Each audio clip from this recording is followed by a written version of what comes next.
മണവാട്ടിയുടെ അതാ മയ്യിത്താണ് കാണുന്നത്. ആ മണവാട്ടിയുടെ തലയിലോ അതാ മുല്ലപ്പൂവുണ്ട്, മുല്ലപ്പൂവുണ്ട്. കമ്മന മല്ലികപ്പൂ പാറി കമ്മാന് പുതിയ പെണ്ണ് ചങ്ങന മങ്ങാന്. എന്റെ നാട്ടിൽ അങ്ങനെയാ പറയുക. ഒരു പുതിയ പെണ്ണിനെ ആനയിക്കുമ്പോ അല്ലേ മല്ലികപ്പൂ പാറി കമ്മാന് പുതിയ പെണ്ണ് ചങ്ങന മങ്ങാന്. പുതിയ പെണ്ണിനെ ആനയിക്കണത് കാരണം പുതിയ പെണ്ണിന്റെ ദിവസാണത്. കല്യാണം പുതിയ പെണ്ണിന്റെ ദിവസാണ്. അന്നത്തെ ഹീറോയിൻ അവളാണ്, അന്നത്തെ ഹീറോയിൻ അവളാണ്, സിനിമയുടെ ഹീറോയിൻ അല്ല. അന്നത്തെ ഹീറോ പുതിയ ആപ്പിളയാണ് എന്ന് നിങ്ങൾക്കറിയോ? എന്റെ യുവതികൾ കേൾക്കാൻ വേണ്ടി പറയാണ്. കുമ്പോളിന്റെ വാലിന്റെ സദസ്സിലിരുന്ന് എന്റെ വാല് കേൾക്കുന്ന എന്റെ അനുജത്തിമാരില്ലയോ? നിങ്ങൾ എന്റെ അനുജത്തിമാരാണ് സഹോദരിമാരെ, നിങ്ങൾ എന്റെ ജേഷ്ഠത്തിമാരാണ്. നിങ്ങൾ കേൾക്കാൻ വേണ്ടി പറയാണ്. ഈ പെണ്ണിന്റെ തലയിൽ മുല്ലപ്പൂവുണ്ട്, കഴുത്തിൽ ആഭരണമുണ്ട്, ശരീരത്തിൽ പട്ടുതുണിയുണ്ട്, പുതിയ പെണ്ണിന്റെ വസ്ത്രമുണ്ട്. അതാ മയ്യിത്താവുകയാണ്, മരിച്ചു കിടക്കുന്നു, നിക്കാഹ് നടന്നു. അതാ അടുത്ത ദിവസം പുതിയ ആപ്പിളന്റെ വീട്ടിലേക്ക് പോകേണ്ടതാണ്. അല്ലാഹ് അവസരം കൊടുത്തില്ല, മരിച്ചില്ലേ. ഏത് സമയത്ത് എവിടെ വെച്ച് എങ്ങനെ ആര് എപ്പോഴും മരിക്കും എന്ന് പറയാൻ പറ്റുമോ ചെറുപ്പക്കാരെ, യുവതികളെ? അതുകൊണ്ട് സിനിമയുടെ പാട്ടും കേട്ടിരിക്കണ്ട. ചില ചെറുപ്പക്കാർക്കൊരു സ്വഭാവമുണ്ട്. രാത്രി കിടന്നുറങ്ങുന്ന സമയത്ത് അതാ സിനിമയുടെ പാട്ട് കേട്ട് കിടന്നുറങ്ങുകയാണ്. നീ നിന്റെ വീട്ടിൽ അതാ പരിശുദ്ധ ഖുർആനിന്റെ ഓത്തുവെക്ക്. നിന്റെ വീട്ടിൽ ഖുർആനിന്റെ ഓത്തുകെട്ട് അതാ ഓത്തങ്ങ വെച്ചിട്ട് ഖുർആനിന്റെ ഓത്ത് കേൾക്കുകയാണ്. എന്തൊരു മനോഹരമായ ഓത്ത്! ആ ഖുർആനിന്റെ ഓത്ത് കേൾക്കുമ്പോ വീട്ടിൽ ബറക്കത്താണ്, കേട്ട എനിക്ക് ബറക്കത്താണ്. എന്റെ കുട്ടി വീട്ടിലുള്ള കുട്ടിയോ twinkle twinkle little star how are wonder what you are അങ്ങനൊക്കെ പറഞ്ഞിട്ട് പാട്ട് പാടിരുന്ന നമ്മുടെ കുട്ടികള് Johnny Johnny yes papa, eating sugar no papa, telling lie no papa, open your mouth ആഹാ. പഴയ കാലത്ത് കുട്ടികളെ പാടിപ്പിച്ചിരുന്നില്ലേ? ജോണി ജോണി, ജോണിനെ വിളിക്കുകയാണ് യെസ് പപ്പ. അപ്പൊ കുട്ടി പറയാണ് അതേ പപ്പ. ഈറ്റിംഗ് ഷുഗർ, പഞ്ചസാര കഴിക്കുകയാണോ? കുട്ടിയോട് ചോദിക്കാണ്. കുട്ടിയുടെ വായിൽ പഞ്ചസാര ഉണ്ട്. അപ്പൊ ബാപ്പ ചോദിക്കാണ്, ഉമ്മ ചോദിക്കാണ് പഞ്ചസാര കഴിക്കുകയാണോ? നോ പപ്പ. കള്ളം പറയാണ് കുട്ടി. ഇല്ലപ്പ, തൊള്ളയിൽ പഞ്ചസാര ഉണ്ട്. Open your mouth. അപ്പൊ കുട്ടിയോട് പറയാണ് തൊള്ള തുറക്ക് നോക്കട്ടെ, വായയിൽ പഞ്ചസാര ഉണ്ട്. അപ്പൊ കുട്ടി ആഹാ കളിയാക്കി തമാശയാക്കി പറയാണ് ഈ പാട്ടല്ല കേൾപ്പിക്കേണ്ടുന്നത്, മദ്ഹുകൾ കേൾപ്പിക്കൂ നിങ്ങള്, പരിശുദ്ധ ഖുർആനിന്റെ പാരായണം കേൾപ്പിക്കൂ നിങ്ങള്. നിങ്ങളുടെ മക്കള് ലഹരിക്കാരാകൂല, എഴുതി വെക്കൂ നിങ്ങള്. ആ മക്കൾ വ്യഭിചാരികളാകൂല, വഴിവിട്ട പ്രണയത്തിന്റെ ചതിക്കുഴിയിൽ അവൻ പെട്ടുപോകൂല, ക്യാമ്പസിൽ നിന്ന് ഒളിച്ചോടുന്ന മോളാകൂല, പാപ്പാന്റെ പെരടി ചവിട്ടിയിട്ട് ഉമ്മാന്റെ പെരടി ചവിട്ടിയിട്ട് ജ്യേഷ്ഠന്മാര് വേണ്ട, ഉമ്മ വേണ്ട, ബാപ്പ വേണ്ട എന്ന് കരുതിയിട്ട് കോളേജിൽ പഠിക്കുന്ന ഏതോ ഒരു കോളേജ് മേറ്റിനോട്, ഏതോ ഒരു ക്ലാസ്മേറ്റിനോട് ഒളിച്ചോടുന്ന മോളാകൂല നിങ്ങളെ മോള്. നിങ്ങളൊരു കാര്യം ചെയ്യണം, നിങ്ങളെ വീട്ടിൽ പരിശുദ്ധ ഖുർആനിന്റെ ഓത്ത് കേൾപ്പിക്കണം. ആ ഓത്ത് നിങ്ങളെ മോൾ എപ്പോഴും കേൾക്കണം, മകൻ എപ്പോഴും കേൾക്കണം. അല്ലാഹു ഭാഗ്യം തരട്ടെ. ചെറുപ്പക്കാരാ, സിനിമയുടെ പാട്ട് കേട്ട് ഒരിക്കലും ഈമാൻ നഷ്ടപ്പെടുത്തരുത് കേട്ടോ. മഹാന്മാരെ ചോദിക്കുകയാണ് സുനനെ കോ കി ജോ ത്വാഖത്ത് മുझे ബഖ്ശി ഹേ യാ റബ്ബ്. അല്ലാഹുവേ, എനിക്ക് ശ്രവണശക്തി നിലനിർത്തണേ അല്ലാ. അത് സിനിമ പാട്ട് കേൾക്കാനല്ല, ഗൈബത്ത് പറയുന്നത് കേൾക്കാനല്ല. പിന്നെന്തിനാണ്? ഫിർ മസ്ജിദേ നബവി, സലാത്ത് ചൊല്ലട്ടെ. ഫിർ മസ്ജിദേ നബവി, ഫിർ മസ്ജിദേ നബവി സല്ലല്ലാഹു അലൈഹി വസല്ലം. ഫിർ മസ്ജിദേ നബവി കി അദാനെ ബി സുനാദേ. എന്റെ കൽബിൽ ഒരു ആഗ്രഹമുണ്ട്, മദീനത്തെ വാങ്ക് വിളി കേൾക്കണം. ഇല്ലേ? ആഗ്രഹമുള്ളവരൊക്കെ ഒന്ന് കൈ വെക്കുമോ? മദീനത്തെ വാങ്ക് വിളി കേൾക്കണം. കുമ്പോള് പള്ളിയുടെ മദീനയുടെ ശാഖയായ കുമ്പോള് പള്ളി മിനാരങ്ങളിലൂടെ പുറത്തു വരുന്ന വാങ്ക് വിളി മുഖേന ഇൻഷാ അല്ലാഹ് നമുക്ക് മദീനയുടെ വാങ്ക് വിളി കേൾക്കണം. എല്ലാവരും ഒരു ഇൻഷാ അല്ലാഹ് പറയൂ, ഒരു ഇൻഷാ അല്ലാഹ് പറയൂ. നമുക്ക് ഇതിലൂടെ മദീനയുടെ വാങ്ക് വിളി കേൾക്കണം. അല്ലാഹു തൗഫീഖ് ചെയ്യട്ടെ. നമുക്ക് മദീനയിലേക്ക് പോകണം.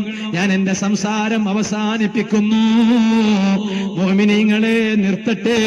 ഇനി പറയാൻ എന്നെ കൊണ്ട് കഴിയില്ല, ഇനി പറയാൻ എന്നെ കൊണ്ട് കഴിയില്ല.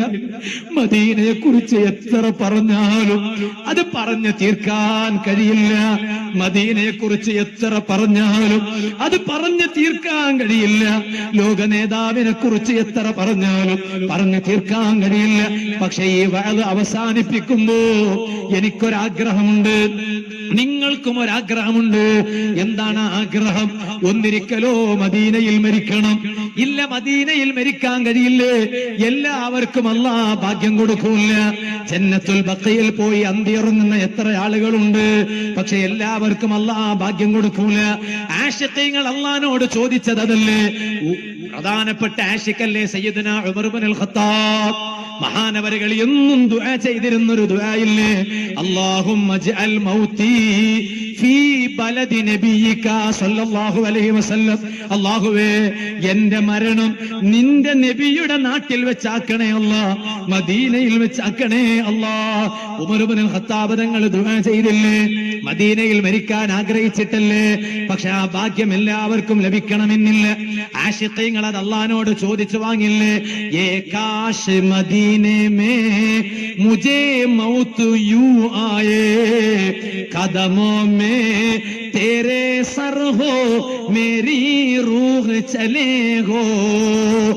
അല്ലാഹ് മുത്തുനബി തങ്ങളോട് പറയാണ്, നബിയേ സല്ലല്ലാഹു അലൈഹി വസല്ലം, നബിയോട് സല്ലല്ലാഹു അലൈഹി വസല്ലം നേരിട്ട് സംസാരിക്കുകയാണ്. നബി സല്ലല്ലാഹു അലൈഹി വസല്ലം തങ്ങൾ ജീവിച്ചിരിപ്പുണ്ട്. ഫീ ഖബ്രിഹി ശരീഫി ഫഇന്നഹു സല്ലല്ലാഹു അലൈഹി വസല്ലം ഹയ്യുൻ ഫീ ഖബ്രിഹി ശരീഫ്. മുത്തുനബി സല്ലല്ലാഹു അലൈഹി വസല്ലം തങ്ങളുടെ ആ ശറഫാക്കപ്പെട്ട ഖബറിൽ, ഖബർ ശരീഫിൽ, ഖബർ എന്ന് മാത്രം പറയരുത്. അതാണ് മാലിക് ഇമാം പറഞ്ഞത്, അക്റഹു അൻ യഖൂല സുർതു ഖബറൻ നബി സല്ലല്ലാഹു അലൈഹി വസല്ലം, സുർതു ഖബറൻ നബി സല്ലല്ലാഹു അലൈഹി വസല്ലം, നബി സല്ലല്ലാഹു അലൈഹി വസല്ലം തങ്ങളുടെ ഖബർ ഞാൻ സിയാറത്ത് ചെയ്തു എന്ന് പറയുന്നത് ഞാൻ വെറുക്കുകയാണെന്ന് മാലിക് ഇമാം പറഞ്ഞപ്പോ ചില പുത്തനാശയക്കാരൻ പറഞ്ഞു, കണ്ടില്ലേ, മദീന സിയാറത്ത് ചെയ്യാൻ പാടില്ല എന്ന് മനസ്സിലാക്കിയില്ലേ? അതല്ല അതിന്റെ അർത്ഥം, അത് മഹാന്മാർ പറയണം. അതിന്റെ അർത്ഥം മഹാന്മാർ പറഞ്ഞു, അതിന്റെ അർത്ഥം അങ്ങനെയല്ല. മാലിക് ഇമാം കേവലം ഖബറൻ നബി സല്ലല്ലാഹു അലൈഹി വസല്ലം, നബിയുടെ ഖബർ എന്ന് മാത്രം പറയുന്നത് ഞാൻ വെറുക്കുകയാണ്. അത് കേവലം ഖബറല്ല. പിന്നെയോ അൽ ഖബറു ശരീഫ്, ഷരീഫ് എന്ന പദം ചേർക്കാതെ ഖബർ എന്ന് മാത്രം വിളിക്കാൻ പാടില്ല, പറയാൻ പാടില്ല. അത് ലോക നേതാവിന്റെ ഖബർ ശരീഫാണ് സല്ലല്ലാഹു അലൈഹി വസല്ലം. സുഹൃത്തുക്കളെ, ആശിഖീങ്ങൾ പറഞ്ഞില്ലേ, മരിക്കുകയാണെങ്കിൽ മുത്ത് നബി സല്ലല്ലാഹു അലൈഹി വസല്ലം തങ്ങളുടെ കാൽ കീഴിൽ എന്റെ തല വരണം, അങ്ങനെ മരിക്കണം. നിങ്ങൾ ചിത്രം കണ്ടില്ലേ, വീഡിയോ കണ്ടില്ലേ? മദീനയിൽ റൗളാ ശരീഫിൽ അതാ മുത്ത് നബി സല്ലല്ലാഹു അലൈഹി വസല്ലം തങ്ങളെ ചാരത്ത് മയ്യിത്ത് കൊണ്ടുവരികയാണ്. ഇമാമത്ത് നിൽക്കുന്നവർ വിളിച്ചു പറയുന്നു, അസ്വലാ അലൽ അംവാതി വൽ അത്ഫാൽ. ഇവിടെ നിങ്ങളെ മുന്നിൽ കുറെ മയ്യത്തുണ്ട്, കുറെ ചെറിയ കുട്ടികളുടെ മയ്യത്തുണ്ട്, നിസ്കാരമുണ്ട്. സുബ്ഹാനല്ലാഹ്, എനിക്കും അതിൽ പെടണം. ആ വിളിച്ചു പറയുമ്പോ അലൽ അംവാത്, കുറെ മയ്യത്ത് മദീനത്തെ പള്ളിയിൽ വെച്ചിട്ടുണ്ടെന്ന് പറയുമ്പോ ആ അംവാത്തിൽ എനിക്കൊന്ന് പെടണം, നിങ്ങൾക്കൊന്ന് പെടണം, ആ അംവാത്തിൽ നമുക്കൊന്ന് പെടണം. എന്നിട്ടോ അത് കഴിഞ്ഞിട്ട് മദീനത്തെ പള്ളിയുടെ മുന്നിലൂടെ പച്ചക്കുപ്പ കാണുന്ന വിധത്തിൽ ആ മയ്യത്ത് കൊണ്ടുപോകുമ്പോ മുത്തുനബി സല്ലല്ലാഹു അലൈഹി വസല്ലം നിങ്ങൾ നോക്കാതിരിക്കുമോ? ഹബീബിന്റെ ചാരത്ത് നിന്ന് കൊണ്ടുപോയ ജന്നത്തുൽ ബഖയിൽ നിന്ന് ഒരു ഖബറിന്റെ ഉള്ളിൽ നിന്നൊരു ശബ്ദം കേൾക്കുകയാണ്, അൽ അമാൻ, അൽ അമാൻ യാ റസൂലല്ലാഹ് സല്ലല്ലാഹു അലൈഹി വസല്ലം. നബിയേ, ഖബറിൽ വല്ലാത്ത അദാബുണ്ട്, കാക്കണേ നബിയേ.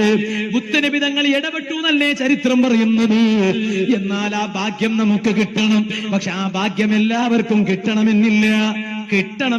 എന്നാലും ഒരു ഭാഗ്യം കിട്ടണം നമുക്ക്.